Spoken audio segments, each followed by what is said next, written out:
Boa tarde a todos. A gente pede agora colaboração com silêncio e atenção.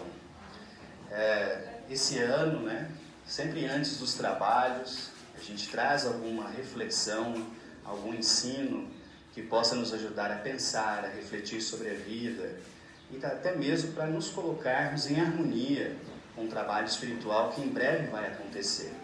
Então, a finalidade não é apenas informativa, mas também no sentido de nos harmonizarmos vibratoriamente para que os guias consigam fazer o trabalho que eles precisarão fazer com mais tranquilidade, com mais sossego. Bom, 2018, especialmente o mês de novembro, se tornou muito importante para a Umbanda, já que ela alcançou a marca de 110 anos de existência.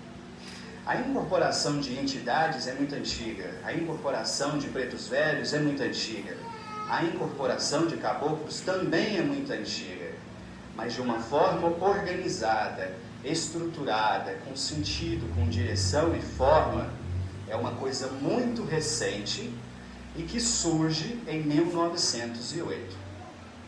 Precisamente no dia 15 de novembro de 1908, um jovem de 17 anos de idade, chamado Zé de Moraes, sofrendo de uma estranha enfermidade que o deixava, às vezes, de cama, é levado por seu pai, através de sugestões de alguns amigos, até um centro espírita, e quando ele lá chega, ele incorpora uma entidade que se manifesta como o caboclo das 7 encruzilhadas, e como não foi muito bem aceito naquele ambiente, ele diz: amanhã, na casa do meu aparelho, às 20 horas, vou dar início ao novo culto que dará voz àquelas entidades que hoje não têm voz para se manifestar, não são aceitas. E ele estava falando precisamente dos espíritos de índios e escravos. 1908, portanto, a abolição da escravatura aconteceu em 1888, muito recente. O preconceito da sociedade que não sabia bem o que fazer com os negros, ou que papel eles deveriam ocupar, era uma coisa flagrantemente gritante. Então, o ex-escravo era visto como ignorante. O índio era visto como um selvagem. Não havia espaço nas comunicações mediúnicas naquele tempo para que essas entidades pudessem manifestar, trazer a sua palavra e os seus ensinos. É por essa razão que a Umbanda surge. A Umbanda é um movimento fundado do alto para a terra, é da espiritualidade para a terra, a fim de criar uma nova forma dessas entidades que nunca foram ouvidas em lugar algum, ter um espaço e uma voz, e poderem trazer a sua contribuição no que se refere à força dos ensinos espirituais e também na caridade que elas prestam. Bom, de 1908 para cá, 110 anos, muita coisa aconteceu, muita coisa mudou, a Umbanda cresceu, se espalhou por todo o Brasil. Aqui em Uberaba há vários terreiros, inclusive terreiros bastante antigos, mas uma coisa não mudou, e acredito que não vai mudar nunca, que é o propósito da religião. O propósito. A Umbanda possui princípios muito simples, mas que são fundamentais para que ela possa cumprir a sua tarefa. Um desses princípios é exatamente a gratuidade dos trabalhos. Isto é, de forma alguma, jamais, por nenhuma desculpa, qualquer que seja, se pode cobrar pelos atendimentos espirituais. Infelizmente, nós sabemos que hoje existem muitos lugares no Brasil que cobram e usam as mais diversas desculpas para justificar essa cobrança. Mas o Caboclo das 7 Encruzilhadas, a entidade fundadora da Umbanda, sempre deixou muito claro: gratuidade, porque a base está no Evangelho. E o próprio Caboclo das 7 Encruzilhadas citava aquele ensino evangélico, de graça recebeste, de graça dai. Isto é, o médium não tem poder por si só. Isso é importante compreender. O médium, ele não tem a força de causar o fenômeno. O médium é o agente passivo. Quem causa o fenômeno é a entidade. Por isso, se não houver entidade, não há manifestação, não há incorporação, não há consulta. Não é o médium que estala os dedos e diz, agora vem cá um preto velho, vem cá um caboclo e vai falar sobre o meu comando. Ledo engano.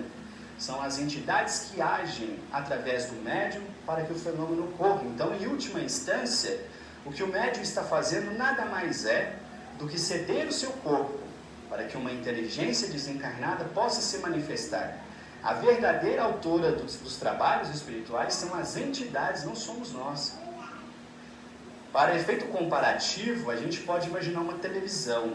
O médium é como uma televisão, ele não gera a programação, ele apenas recebe a programação e transforma aquilo em imagem.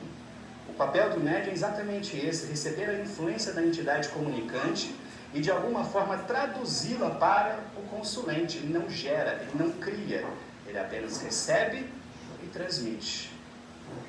Então, por que cobrar? Não faz sentido. O Caboclo das Sete Encruzilhadas deixou muito claro esse como sendo um dos princípios, jamais cobrar. Mas ele também disse outra coisa muito interessante. Nós não viraremos as costas a ninguém. Este é um ensino também que faz muita falta hoje em dia, não apenas nos terreiros, mas na sociedade como um todo. Não virar as costas a ninguém. Quem de vocês aqui que está presente já veio aqui mais de 10 vezes nos trabalhos espirituais, sequencialmente ou não? Levanta a mão para eu ter uma ideia. Quantas dessas vezes que vocês vieram, quando foi que algum de nós ali na porta perguntou qual a religião de vocês? De onde vocês vêm? Quais são as crenças ou descrenças? Vocês trabalham ou não? São ricos ou são pobres? Porque nada disso nos interessa. Isso é não virar as costas a ninguém. É não fazer julgamento, separação e acepção de pessoas. Ora, quem quer que venha a um terreiro, vem porque está buscando alguma coisa. E quem vai dar aquilo que ele está precisando, não somos nós que estamos aqui de branco, são as entidades que são invisíveis aos nossos olhos. Elas é que têm alguma coisa a passar. E se não interessa a elas, de onde vocês vieram, o que vocês fizeram no passado, se são boas ou más pessoas, se são ricas ou são pobres, por que é que nós vamos nos interessar por isso? Não virar as costas a ninguém. Não importa o que tenha feito um espírito no seu passado, não importa quão criminoso possa ser uma pessoa. A partir do momento em que ela deseja regeneração, deseja transformação, deseja receber auxílio, a entidade vai auxiliá-la, vai atendê-la, sem fazer nenhuma distinção de nenhuma natureza. Ele também trouxe outros princípios. E um deles, geralmente é o que eu mais gosto, que diz: aprenderemos com quem sabe mais e ensinaremos aos que sabem menos. Isto é, ninguém sabe tudo. Ninguém tem posse de todo o conhecimento disponível. E no terreno da espiritualidade, então, muito longe disso. Então, todos nós, o tempo todo, podemos aprender. É uma postura de humildade. Se eu encontro alguém que sabe uma coisa que eu não sei, se eu me coloco numa posição humilde de quem deseja receber uma instrução, ele pode me passar. E aquele conhecimento que me for passado, sem dúvida contribuirá positivamente para a minha própria vida. E da mesma forma, conforme o tempo vai passando, conforme nós vamos aprendendo, a vida vai colocando pessoas em nosso caminho que estão aptas a receber aquilo que nós hoje já sabemos. Então isso é uma coisa que eu acho sensacional. Às vezes acontece de alguma pessoa vir agradecer e falar assim: você não tem ideia do quanto você me ajudou, do quanto aquilo que você disse, daquilo que você me explicou fez diferença na minha vida, e eu não tenho como te agradecer. E eu respondo: você vai me agradecer o dia que a vida te colocar uma pessoa no caminho, tendo as mesmas oportunidades que eu tive de te auxiliar, e você vai auxiliar a ela. É assim que você verdadeiramente agradece. É esse o pagamento que as entidades pedem. A entidade não quer dinheiro, a entidade não está nem aí se isso aqui tem tinta ou se não tem, se esse chão é reto ou se ele é torto, se aqui faz calor ou faz muito frio. A entidade quer saber, as pessoas que estão aqui do lado de cá e do lado daí, estão aqui porque querem, os corações estão vibrando na mesma frequência, estão aqui para buscar algo espiritualmente? Se sim, ok, então a gente tem um trabalho em conjunto para fazer. Se não, alguma coisa está errada e precisa ser revista.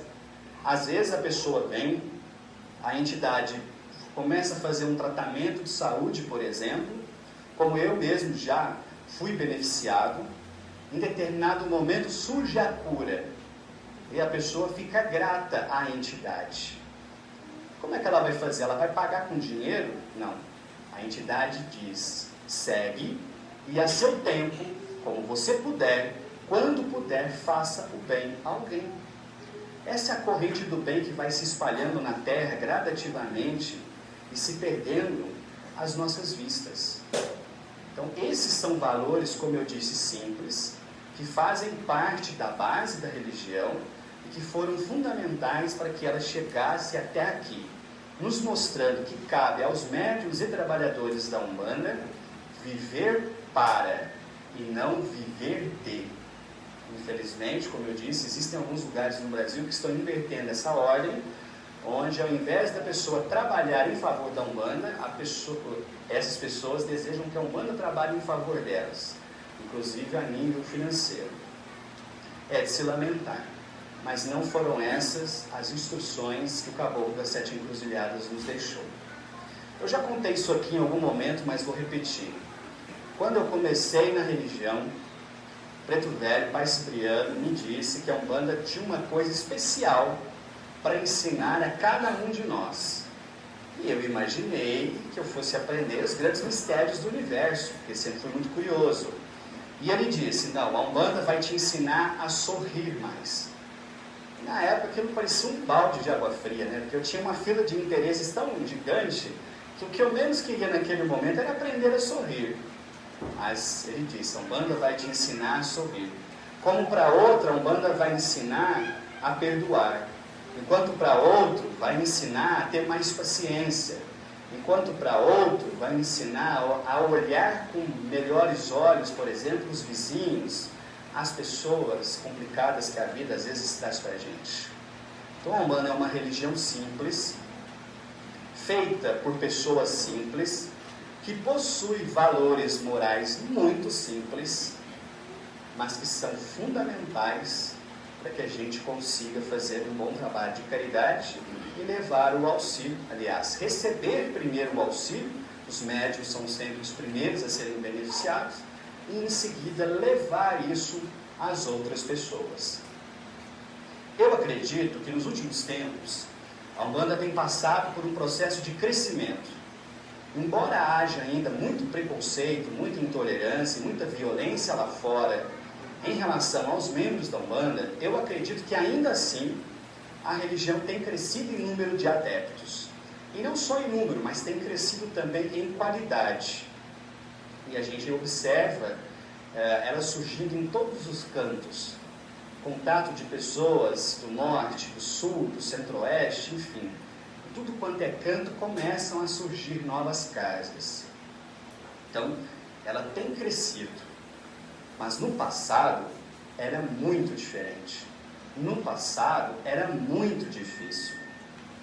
Eu tenho uma coleção de artigos de jornais, ali década de 20 até década de 40, que mostra o desafio que era o indivíduo assumir que trabalhava na Umbanda, que pertencia a Umbanda ou que era médium, frequentava terreiros.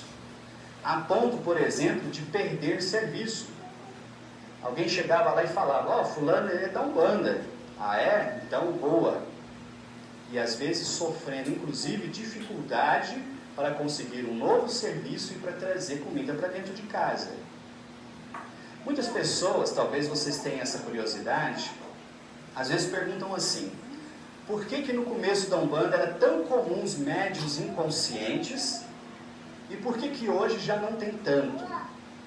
Isso não é só da Umbanda, em todas as religiões mediúnicas. Se vocês pegarem relatos no começo do século XX, vocês vão ver que a maioria dos médiuns eram inconscientes. O médium inconsciente é aquele em que a entidade trabalha mais livremente, que normalmente não conserva lembrança do que aconteceu durante o transe mediúnico.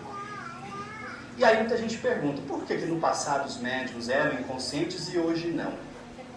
E a resposta é simples. Vieram espíritos preparados que viveram na matéria como verdadeiros bandeirantes espirituais, abrindo caminho no facão. Não eram pessoas que tinham apenas uma mediunidade extraordinária, eles também eram pessoas extraordinárias. Eu gostaria de fazer uma reflexão e cada um respondesse para si.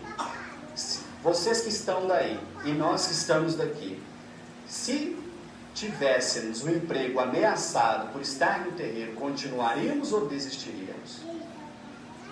Essas pessoas passaram por isso. Para elas não foi apenas exercício de imaginação. Elas sofreram perseguições, sofreram violências em seus corpos, perderam seus empregos. Haviam várias cartilhas que circulavam na época, orientando os pais a não deixarem os filhos brincar com crianças de famílias umbandistas. Isso existe, está na internet disponível. Então havia um medo, e um medo desproporcional em razão da pequenez da religião, que estava começando ainda a dar os seus primeiros passos. Mas é compreensível. Uma religião que aceita todo mundo, uma religião que tem base no Evangelho, e tendo base no Evangelho, tem os mesmos valores do Evangelho. Uma religião que não importa se você é rico ou se você é pobre, se você é gay ou se é hétero, se é branco ou se é negro, se gosta mais de verde ou de azul. Nada disso interessante. É uma nova ordem, é um novo olhar. E isso incomodou profundamente muitas pessoas. Uma religião que dava abertura àquele ex-escravo que nunca conheceu a liberdade, senão após o seu próprio desencarne, e que, tendo aprendido com essa dura prova valores como humildade, caridade, paciência, vêm agora nos ensinar de forma livre, de forma espontânea. Então isso é muito forte.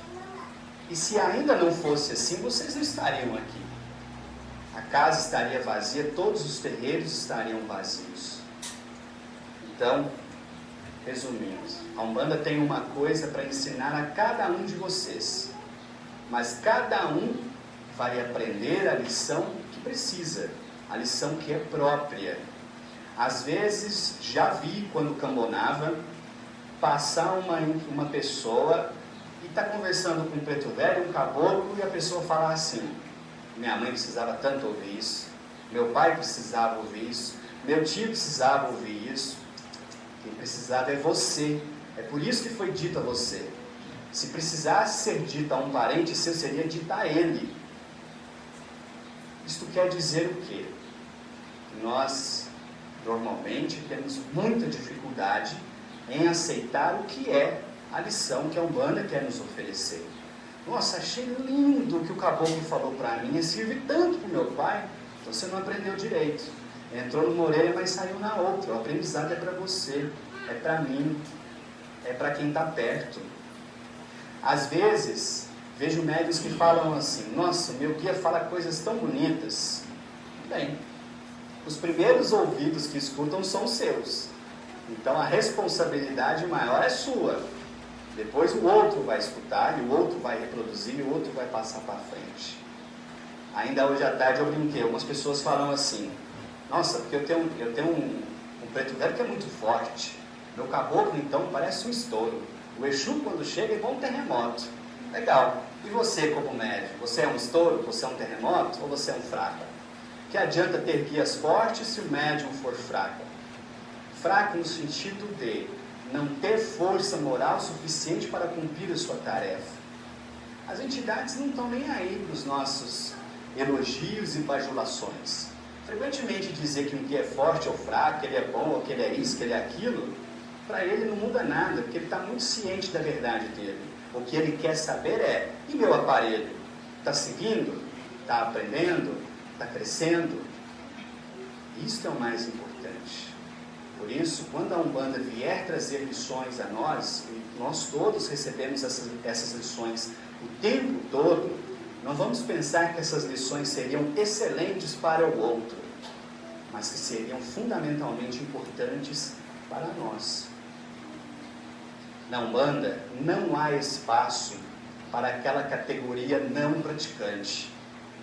Porque a prática da Umbanda não se resume a vir num terreiro, ou a vestir o branco, ou estar aqui dentro. Significa, eu consigo aplicar aquilo que o Preto Velho me falou, aquilo que o Caboclo me falou.